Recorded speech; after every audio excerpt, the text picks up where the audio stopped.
O Evangelho escrito por Lucas, capítulo 22, verso 3 ao verso 26. 23.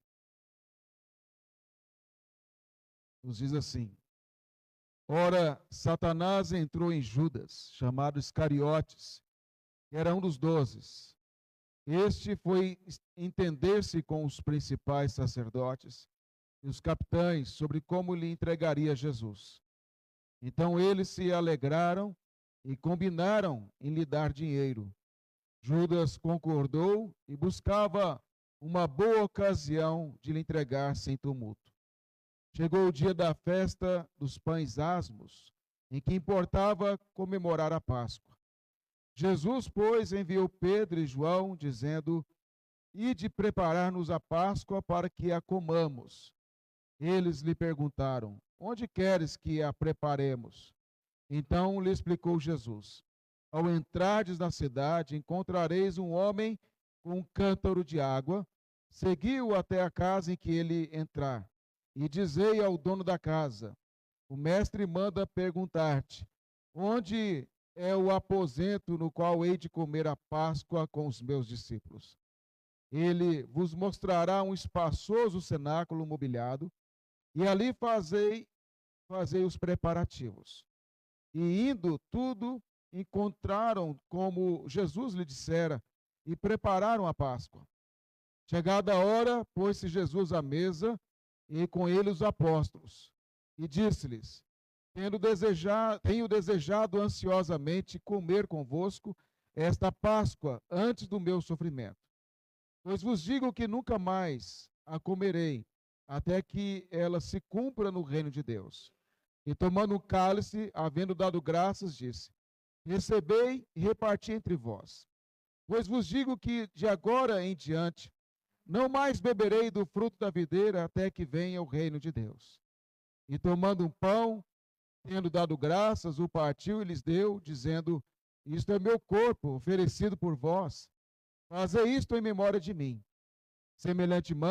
Semelhantemente, depois de cear, tomou o cálice, dizendo: Este é o cálice da nova aliança no meu sangue, derramado em favor de vós. Todavia, a mão do traidor está comigo à mesa, porque o Filho do Homem, na verdade, vai segundo o que está determinado. Mas ai daquele por intermédio de quem ele está sendo traído. Então, começaram a indagar entre si quem seria, dentre eles, o que estava para fazer isto. Vamos orar. Senhor nosso Deus, nós louvamos o teu nome, pela graça do Senhor sobre nós, pelo mérito de Cristo. Nós éramos inimigos do Senhor, adversários, e o Senhor enviou o seu Filho para morrer por nós, sendo nós inimigos, para nos tornar amigos, para nos reconciliar com o Senhor. E por meio de Cristo nós fomos comprados pelo seu sangue derramado na cruz. Ele foi moído por causa das nossas transgressões, dos nossos pecados. Mas nós sabemos, ó Deus, que ele venceu a morte também em nosso lugar. E por isso nós cremos que temos a vitória e que nós somos mais do que vencedores nele. E através dele, pelo mérito dele, é que nós podemos te adorar, te bendizer e nos tornar cada vez mais parecidos com ele. Por isso, ó Deus, nós rogamos que o Senhor, nesse momento, fale conosco através da tua palavra. Em nome de Jesus. Amém. A Páscoa judaica tem sido praticada por mais de 3.000 anos, sem interrupções ou com pouquíssimas interrupções. É o jantar, o especial mais importante e mais praticado por maior longo tempo de toda a história da humanidade. A prática da Páscoa judaica, na atualidade, ela tem algumas diferenças com a prática antiga devido às circunstâncias em relação ao templo. Por exemplo, quando um judeu hoje vai jantar, vai praticar, vai ter a ceia da Páscoa, lá tem a alface que é passada em água salgada, tem um ovo, tem ervas amargas para lembrarem do que eles viveram no Egito, tem lá pães asmos sem fermento, tem um osso de carneiro colocado ali, por quê? Porque não há mais o templo onde eram sacrificados os cordeiros, então eles colocam o osso como símbolo desse cordeiro que foi morto. Eles têm lá um docinho, um elemento doce para poder saborear e alguns vegetais. Basicamente é assim que eles fazem a Páscoa judaica por 3.000 anos, com pouquíssimas interrupções.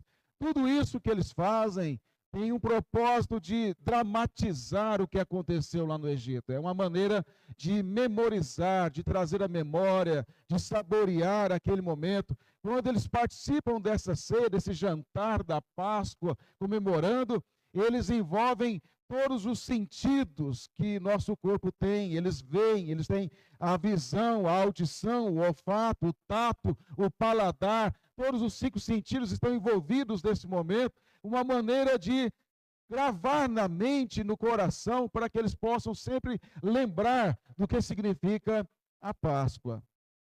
É um momento de alegria, um momento de muitas músicas, momento de dramatizações, é um momento de contar a história. Eles fazem isso muito bem, para que fique bem fixado na mente daqueles que participam.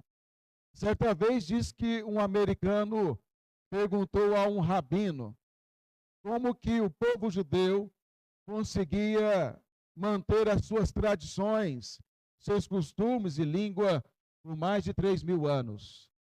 E aí o rabino respondeu o seguinte: é porque nós sabemos contar história para crianças. O americano disse: como assim? Isso não tem nenhum sentido para mim, essa sua resposta. O rabino então perguntou para o americano: qual foi o momento mais importante da história dos Estados Unidos? O americano disse: quando os peregrinos vindo da Inglaterra desembarcaram aqui em nossa terra em 1620. Então o rabino perguntou ao americano: naquele momento, o que vocês comeram? O americano, mais confuso ainda, disse: qual a importância disso? O importante é o local onde eles desembarcaram e a data, mas o que eles comeram, qual a importância disso?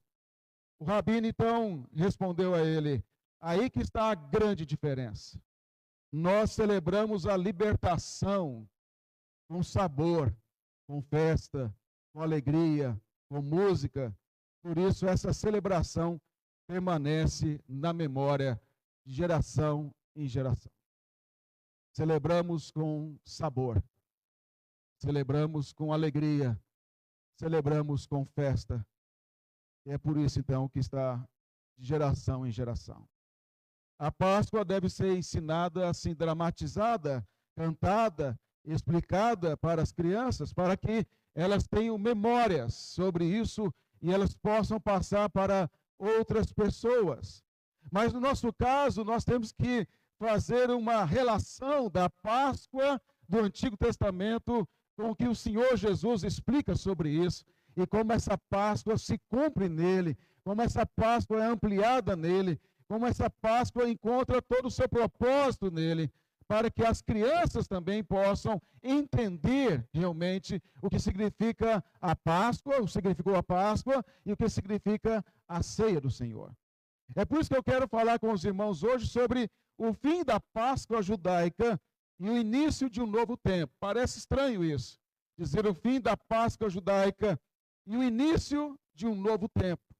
Nós vamos ver aqui nesse texto que lemos em Lucas 22, 2 aspectos importantes dentro do cenário, 2 cenários que ocorrem aqui, para nós entendermos o fim da Páscoa judaica e esse início de um novo tempo. No verso 3 do capítulo 22. Diz assim: ora, Satanás entrou em Judas. Satanás entrou em Judas, chamado Iscariotes, que era um dos 12. Quando nós olhamos aqui nesse texto, nós vemos um cenário que antecede esse novo tempo. texto nos fala aqui de um pacto de traição, uma conspiração de inimigos contra o Senhor Jesus. No contexto aqui desta passagem, nós podemos olhar no verso 1 aí, estava próxima a festa dos pães asmos, chamada Páscoa. A Páscoa, então, estava na semana de comemoração, onde cada dia se comia os pães asmos sem fermento. E nós temos aqui nesse texto os principais sacerdotes e escribas aqui, estão reunidos com Judas para poder conspirar contra o Senhor Jesus. Há uma conspiração, há uma união entre Judas e os fariseus e escribas. A intenção que eles têm aqui, conforme o texto nos mostra, é de matar Jesus. Eles queriam matar o Senhor Jesus. O verso 2 diz isso. Preocupavam-se os principais sacerdotes e os escribas em como tirar a vida a Jesus, porque temiam o povo. Eles queriam matar Jesus, mas não sabiam como fazer isso. Eles temiam que o povo pudesse revoltar e então ir contra eles, pois Jesus era já muito conhecido e muitos seguidores, mas agora eles encontram uma oportunidade através de Judas, que andava com Jesus, que era um dos discípulos e que sabia o dia a dia de Jesus, sabia a sua rotina, sabia os lugares onde ele frequentemente ia, sabia da maneira como Jesus se portava, ele tinha muitas informações, ele era um tesoureiro de Jesus e ele andava com Jesus, então ele tinha condições de dar a informação necessária para que os escribas e fariseus pudessem prender Jesus longe das multidões, longe das pessoas, para que elas não pudessem se levantar contra eles. Em Mateus capítulo 26, verso 14 a 16, nos dá um detalhe importante desse momento. Então, um dos 12, chamado Judas Iscariotes, indo ter com os principais sacerdotes, propôs: que me quereis dar, eu vou lhe entregarei. E pagaram-lhe 30 moedas de prata.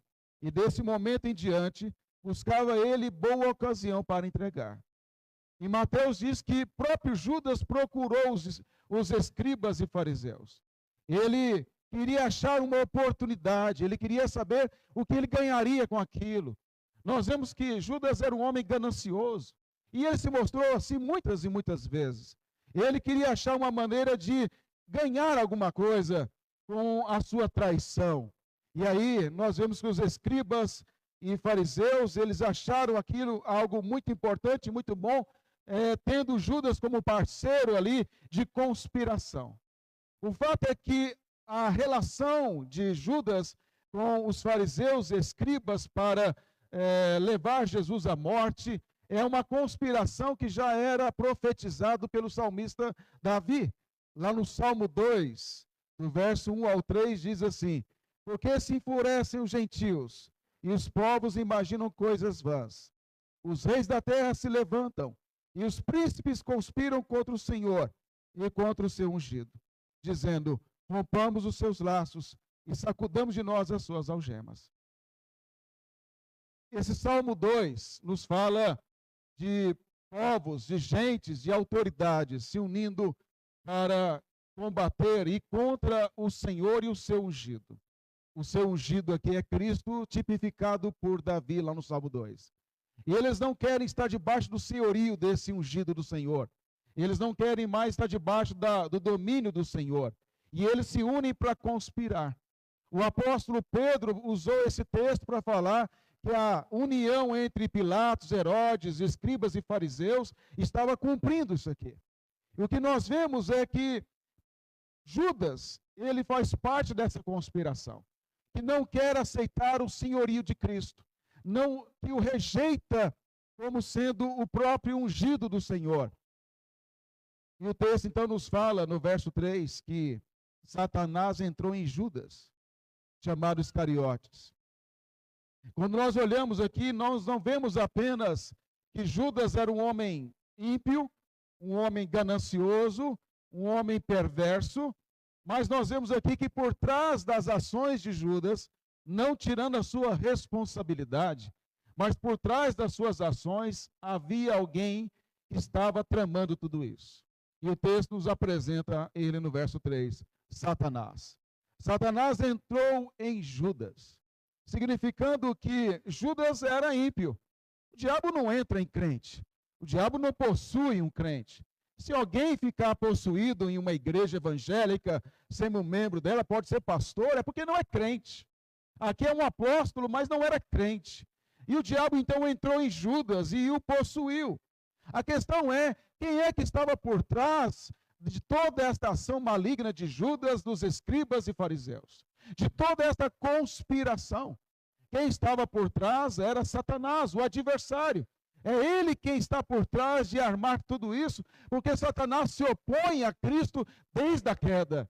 Desde que há promessa da vinda do Senhor Jesus, Satanás vem se opondo a esta promessa e tentando impedir que ela se cumprisse.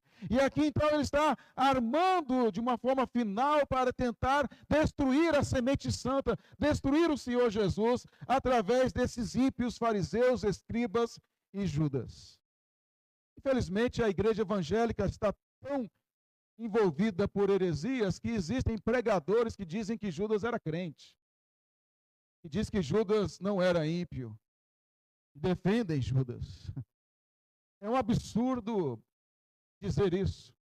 Por todas estas razões que eu aqui apresentei, ele quis, ele propôs, ele desejou, ele foi movido por ganância, e o fato depois de supostamente ele se arrepender, porque ele não se arrepende, ele sente, na verdade, um peso na consciência que o leva a tirar a própria vida. O arrependimento ocorreu com Pedro quando negou o Senhor Jesus, mas não com Judas. Isso mostra o quanto ele era ímpio, e Jesus o chama de filho da perdição, lá em João 17, verso 12. Ou seja, este homem era completamente perdido, mas disfarçado como sendo alguém que servia a Cristo.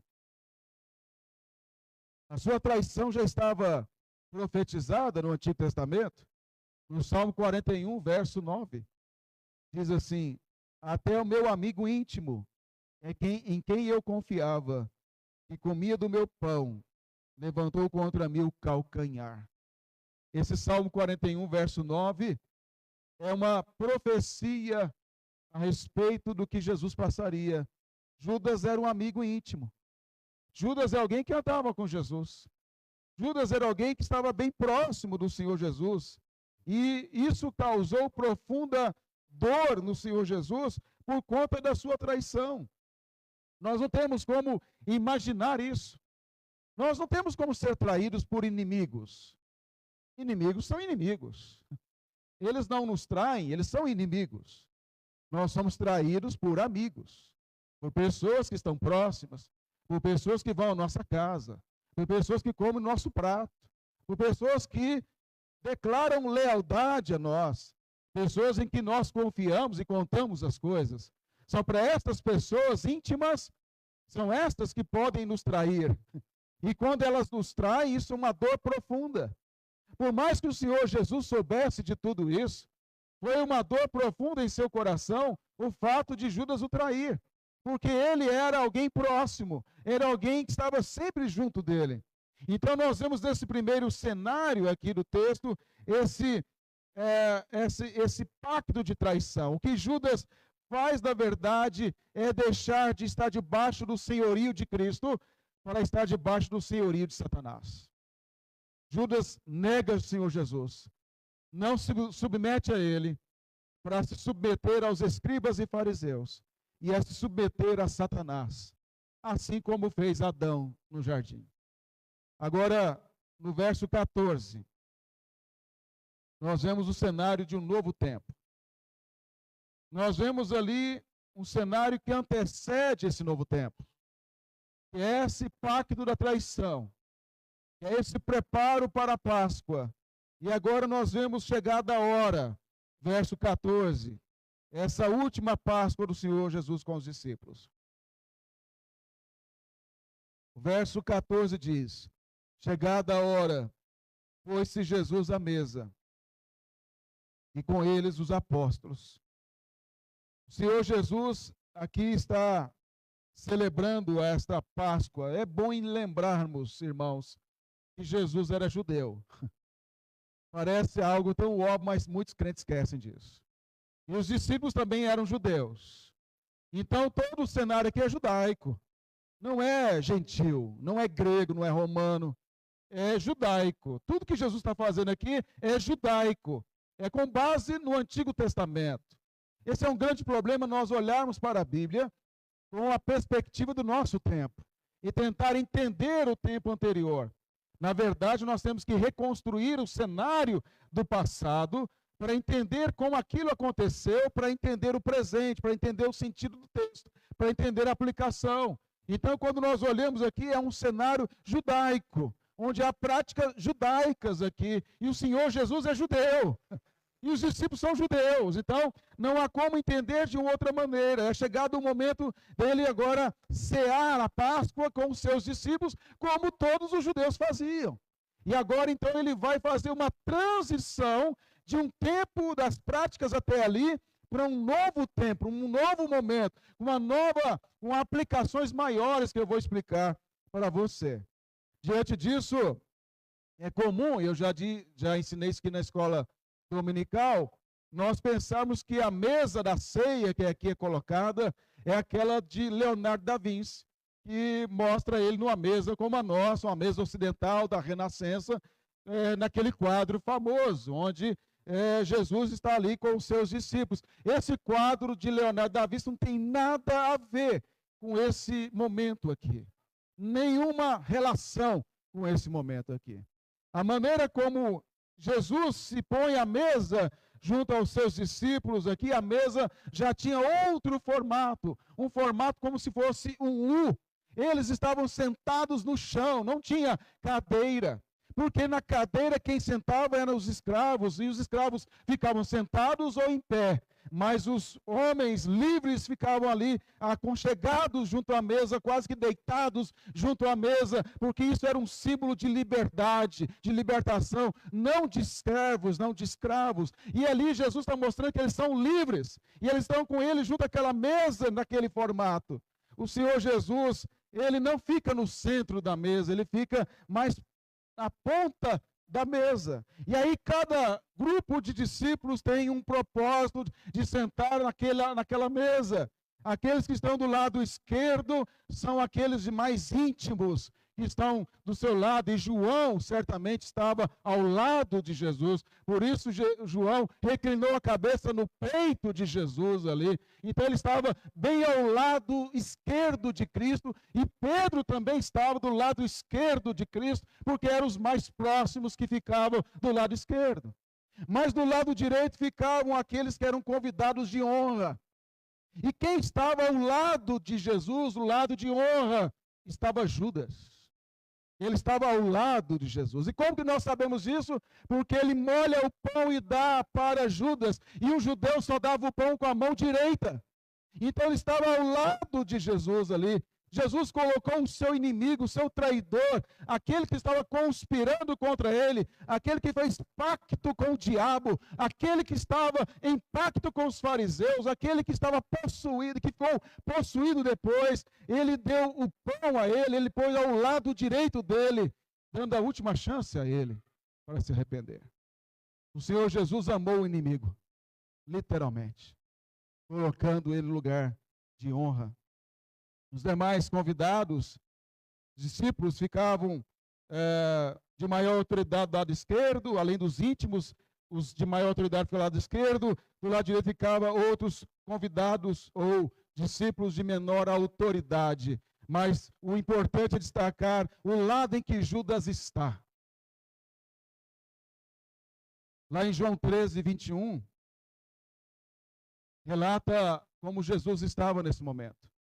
Dita estas coisas, angustiou-se Jesus em espírito e afirmou: em verdade vos digo que um dentre vós me trairá. João diz que quando Jesus fala que um deles iria trair, ele estava angustiado. A gente pode achar que Jesus estava tranquilo ali. Já estava profetizado mesmo que ele ia me trair, tal. Não. O texto diz que ele estava angustiado. E o cenário da ceia, assim, não dá para entrar em tantos detalhes, é que os discípulos não entenderam que era Judas o traidor. Porque quando Jesus fala que é aquele que eu meto a mão no prato, apenas João escutou ali, ele falou baixinho ali, de modo que apenas Judas escutou, e ele pergunta: por acaso sou eu? De uma maneira muito irônica, de uma maneira perversa. E aí o Senhor Jesus mostra, Jesus não diz que ele não é, apenas você sabe. E aí então, depois, Jesus fala para ele: o que tem que fazer, faça logo. E entrou nele o diabo, e ele foi trair Jesus. Quando nós olhamos em João 13, 27, diz que após o bocado, imediatamente entrou nele Satanás. Ele participa, ele come do pão e imediatamente entra nele o diabo, novamente. Entrou nele o diabo quando ele foi trair Jesus, e entrou nele o diabo agora, no momento da ceia. Imaginou um negócio desse? Satanás entra nele na hora da ceia. Porque nós temos esse cenário, irmãos, da ceia aqui, é o traidor, Judas. Nós temos Satanás, que possui Judas. Nós temos a conspiração nesse cenário externo religiosa. Nós temos, no verso 24 ao verso 30, nós temos a disputa de ego depois da ceia. Os discípulos que não estavam entendendo nada, eles estão disputando quem é o maior, quem é o menor. Olha a imaturidade deles.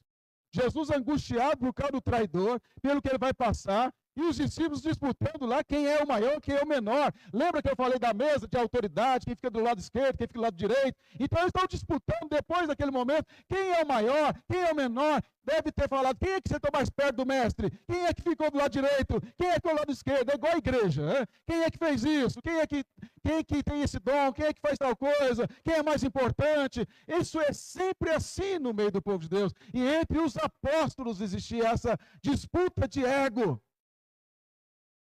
Nós temos aqui também, um contexto próximo à ceia posterior, nós temos o orgulho e imaturidade de Pedro, no verso 33, 31 a 33, quando fala que o Senhor Jesus fala, primeiro Jesus fala assim: Satanás reclamou para peneirar vocês, verso 31, veja, Satanás entrou em Judas.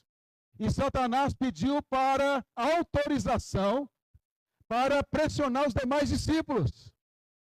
E aí então Jesus fala no verso 32, eu porém roguei por ti, para que a tua fé não desfaleça, tu pois, quando te converter, fortalece teus irmãos, falando de Pedro aqui. E Pedro diz, não Senhor, eu estou pronto a ser preso e a morrer com o Senhor. E nós vemos é que Pedro demonstra a sua imaturidade. Então, o que você tem aqui, no contexto geral da ceia, você tem pacto, você tem conspiração dos inimigos de Cristo, você tem a traição de Judas, você tem aqui os discípulos disputando lugar de destaque com Jesus, e você tem Pedro, que é o líder dos discípulos, sendo uma pessoa completamente imatura. E aí, o verso 19 e 20, tomando um pão, tendo dado graças, o partiu e lhes deu, dizendo, isto é meu corpo oferecido por vós, fazei isto em memória de mim. Semelhantemente, depois de cear, tomou o cálice, dizendo, este é o cálice da nova aliança, no meu sangue derramado em favor de vós. Agora o Senhor Jesus, ele pega o pão, sem fermento, e ele pega esse pão que facilmente é partido, e o pão asmo não é esse pão grosso, grande que a gente vê nas imagens, é bem fininho. Ele parte esse pão que é facilmente partido, até uma criança partir ele sem dificuldade alguma, sem resistência alguma, e ele diz, esse pão aqui simboliza o meu corpo, significa a minha vida, eu vou oferecer a minha vida sem resistência, sem dificuldades, eu vou obedecer o Pai, eu vou cumprir a vontade dele, eu não vou me opor à vontade dele. E aí, conforme diz o Isaías 53, verso 7, diz que ele foi oprimido, humilhado, mas não abriu a boca, como o cordeiro foi levado ao matadouro, e como a ovelha muda perante os seus tosqueadores, ele não abriu a boca. O pão aqui simboliza Jesus como esse cordeiro que vai sendo levado ao matadouro, vai um cordeiro mudo, sem resistir qualquer, de alguma forma. Ele então mostra que esse pão, assim também como não resiste qualquer ação nossa, também ele não resiste à ação dos homens, porque ele se entregou para ser moído por causa das nossas transgressões. O pão agora, ele tem um significado muito maior. Ele tem uma amplitude muito maior que antes, que tinha na Páscoa. Ele agora aponta para o corpo do Senhor Jesus. Nós vemos que quando o pai vai moer o filho, quando o pai pesa a mão sobre o filho, como Isaías diz que ele foi moído por causa das nossas transgressões, na terça-feira, no grupo familiar, eu falei sobre o punho fechado de Deus, porque a Bíblia, quando fala desse punho fechado de Deus, é a ira de Deus contra os seus inimigos. E quando fala da mão aberta de Deus, traz a ideia de misericórdia, proteção e graça. Então, Deus Pai foi com um punho fechado contra o seu filho por nossa causa. Ele moeu o filho por nossa causa, para que pudesse ter a palma aberta para nós, para nos receber, para nos proteger, para nos agraciar. Mas contra o filho, o pai foi de punho fechado. O pai exerceu sobre o filho a ira que era para nós. E por isso Isaías diz que ele foi moído por causa das nossas transgressões. O pão agora substitui a carne do cordeiro. O pão agora simboliza o que aconteceria com o cordeiro de Deus. Mas o texto fala do cálice, verso 20. E aqui tem algo muito importante. Semelhantemente, depois de cear, tomou o cálice, dizendo: este cálice é cálice da nova aliança no meu sangue derramado em favor de vós. Primeira coisa, Jesus fala que este é o cálice da nova aliança. A palavra nova aqui traz o sentido de renovação, traz um sentido de restauração. Por exemplo, essa mesma expressão nova é usada para novos céus e nova terra, nova Jerusalém, cântico novo, ou seja, é uma restauração, é uma reafirmação daquilo que antes foi feito. Esta aliança que o Senhor Jesus está fazendo aqui não é uma nova aliança de outro tipo, mas é uma confirmação e uma restauração da aliança com Abraão, com Moisés, com Israel, com Davi. Ele está mostrando que tudo aquilo agora está sendo cumprido nele e garantido nele. Ou seja, agora é um novo tempo. É uma nova etapa para o povo de Deus. Agora eu estou estabelecendo o meu reino aqui. Vou estabelecer o meu reino. É um novo momento. Mas você deve estar curioso quanto aos cálices. Lembra que eu disse que você tem que olhar para a ceia em lembrando que Jesus é judeu? Que os discípulos são judeus? E existia 4 cálices no momento da Páscoa. 2 cálices eram tomados antes da refeição. E 2 cálices depois de vinho era tomado pós-refeição. E Lucas dá esses detalhes aqui, porque Lucas era historiador. E Lucas dá detalhes que os outros evangelhos não dão. Você pode ver no verso 17 que tem o primeiro cálice, ou o segundo cálice aí. Tomando um cálice, havendo dado graças, disse: recebei e reparti entre vós.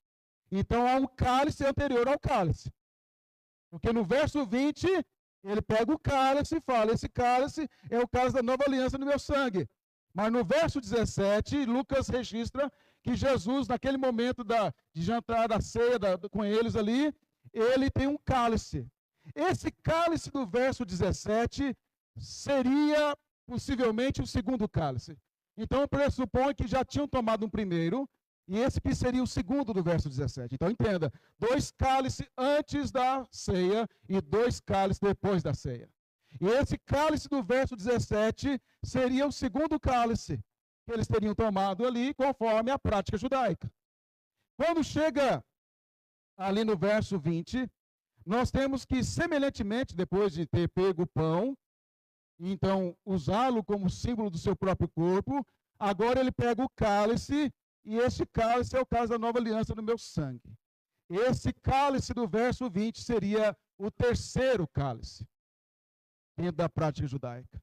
E esse terceiro cálice que era usado aqui, ele tinha a ideia para o judeu de que o terceiro cálice era como se Deus dissesse: eu vos resgatarei. O Senhor Jesus pega o terceiro cálice, que era usado pela prática judaica, que simbolizava trazer a ideia de que Deus resgataria o seu povo, e ele está dizendo aqui para os seus discípulos: eu resgatarei vocês. Eu vou pagar a dívida por vocês. Porque quando um judeu dizia, falava que Deus, eu resgatarei no terceiro cálice, ele estava citando Êxodo 6, verso 6, que foi antes do povo sair da terra do Egito. Ou seja, Deus estava prometendo que os libertaria do Egito, e eu vou resgatar vocês. Agora Jesus está pegando o terceiro cálice e está dizendo: eu vou resgatar vocês de vez. Eu vou morrer por vocês. Eu vou cumprir aquilo que o antigo falava. Aquilo que aconteceu no Egito apenas apontava para esse grande momento, para aquilo que eu vou fazer. Então nós temos aqui esse terceiro cálice, esse cálice da nova aliança no seu sangue, não mais em vinho ou suco de uva, mas agora no seu sangue. Ele diz: é o símbolo do resgate que eu vou operar através do meu sangue. E a pergunta é: onde está o quarto cálice? São 4? 2 antes, verso 17. Terceiro, verso 20, que assume a posição de símbolo do sangue de Cristo, que será derramado ainda, depois daquele momento. No capítulo 22, no verso 42, 41 e 42, você encontra o quarto cálice. 22, verso 41 e 42. Ele, por sua vez, se afastou cerca de um tiro de pedra, e de joelhos orava, dizendo: Pai, se queres, passa de mim este cálice. Contudo, não se faça a minha vontade, e sim a tua. O quarto cálice é o próprio Cristo. O quarto cálice é o sangue dele na cruz. O quarto cálice ele tomou sozinho. O terceiro ele toma com os discípulos. O segundo ele toma com os discípulos. O terceiro ele compartilha com os discípulos, que é a salvação por meio dele. Mas o quarto cálice, só ele podia tomar. Porque o quarto cálice é a ira do Pai. É a justiça do Pai contra ele, por nossa causa. Esse cálice, só ele podia tomar. Só o justo. Só o Cordeiro de Deus. Só o Filho de Deus poderia suportar a ira do Pai. Então, o quarto cálice, você não tem o registro dele tomando com os discípulos. Você tem o terceiro cálice, ele utilizando e mostrando que apontava para o que ele faria pelos discípulos.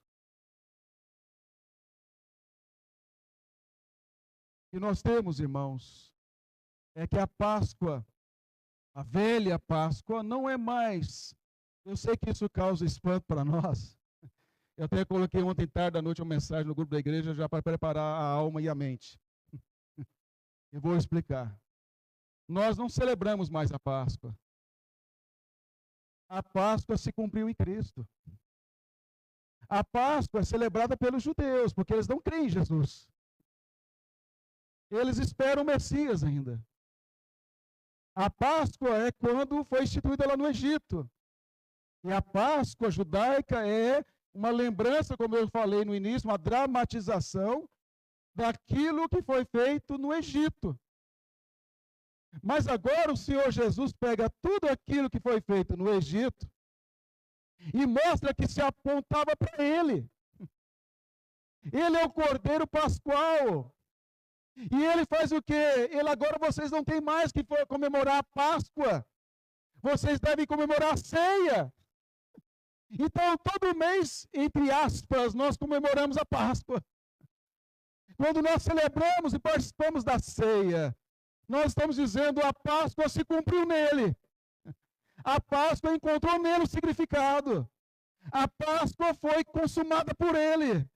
Você já viu algum texto Paulo ensinando como participa da Páscoa? Me mostra depois aqui, depois do culto, ou alguma carta que Paulo diz assim, como participa assim, assim da Páscoa? Você vê Paulo explicando que participe assim, assim da ceia. Lembra que eu falei que o rabino disse que o comer era uma maneira de dramatizar e de lembrar da Páscoa? Quando você vai em 1 Coríntios capítulo 11, Paulo diz que tinha uma festa ágape, uma festa do amor, que era banquete para a igreja, antes da ceia, para que eles pudessem comer em comunhão e depois participar da ceia. Porque comer nos faz lembrar. Você não lembra do Natal por causa da comida? Você não lembra do Ano Novo por causa também da comida? Vai chegar aqueles banquetes, a comida nos faz celebrar, lembrar, ter comunhão. Eu amo churrasco. E quem não gosta de churrasco? É difícil, né? Tem uns aí que não gostam. Não aqui da igreja, né? Mas por aí, as ideologias loucas aí. Mas, não é o churrasco que é o mais importante. É a comunhão. O café da manhã não foi muito bom para nós aqui, mas é a comunhão, não é o café da manhã, ou quantos pães você comeu, quantos pão de queijo, bolo, estava gostoso, estava ruim. O que importa é a comunhão, é a celebração. O que nós temos é exatamente isso. Hoje nós fizemos biblicamente, tivemos uma celebração do café da manhã e teremos a ceia do Senhor, que é o cumprimento e a substituição da Páscoa. Você quer mais? O judeu vive na velha aliança. O judeu vive esperando o Messias. O judeu não entende o que nós já entendemos. Há um véu que cobre, que impede o judeu de enxergar Cristo. E agora o Senhor Jesus, ele pega o cordeiro e fala, o cordeiro aponta para mim. Ele fala, os pães asmos apontam para o meu corpo. Então coma do pão e lembra que o meu corpo foi dado por vós. O sangue do cordeiro da velha Páscoa aponta para o meu sangue, o cálice que eu vou tomar. Então, vocês se lembrem sempre do meu sangue que comprou vocês, que pagou a dívida, que resgatou vocês de uma vez por todas, que foi cravado na cruz e paga a dívida de uma vez por todas. Então, entenda a salvação que eu estou dando por meio de mim. Eu sou o Cordeiro de Deus. Jesus é a Páscoa. Nesse aspecto. Ele é o cumprimento, a amplitude e a consumação da Páscoa. Quando você lembra que eu falei que a Páscoa judaica envolvia os 5 sentidos? A ceia não envolve? Você não vê a ceia? Visão? Você não ouve as instruções? Audição, você não sente o cheiro, olfato, você não sente o sabor, paladar, você não toca, tato, está tudo envolvido e ampliado na ceia. Entendeu a importância dela? Nós fazemos isso em memória dele. Até quando? Até que ele volte. A ceia aponta para o passado, para nós, para o que ele fez por nós. A ceia revela o presente, a nossa comunhão com ele. E a ceia aponta para o futuro, quando cearemos com ele. A ceia cearemos com ele. Não a Páscoa mais. A ceia cearemos com ele. Então não se escandalize. Você está em uma condição muito melhor que os judeus, porque você pode participar da ceia do Senhor, que é o cumprimento de tudo que a Páscoa serviu para mostrar. Por que nós fazemos tudo isso na Páscoa, feriado? Você pode achar que é uma hipocrisia. A gente só utiliza a data para dramatizar, para exemplificar, para explicar melhor, para mostrar essa relação de Antigo e Novo Testamento. Daquilo que apontava para Jesus se cumpre nele. Então você pode comer ovo de chocolate, não tem problema nenhum. Você sabe que no ovo, ele não dá ovo mesmo, não tem problema nenhum, é gostoso nessa época. Os crentes ficam preocupados com o coelhinho, com o paganismo, não entendeu nada do que é importante. Você acha que isso que é importante? Eu como ovo de chocolate e é gostoso. Quem não quiser, dá para mim depois. Não tem culpa nenhuma disso. O problema é você não entender a relação de Páscoa e ceia. Entender a relação de antigo e novo, de promessa e cumprimento. E aí você fica legalista. Quando você não entende a Bíblia, você fica legalista. Você cria regras que Deus não criou.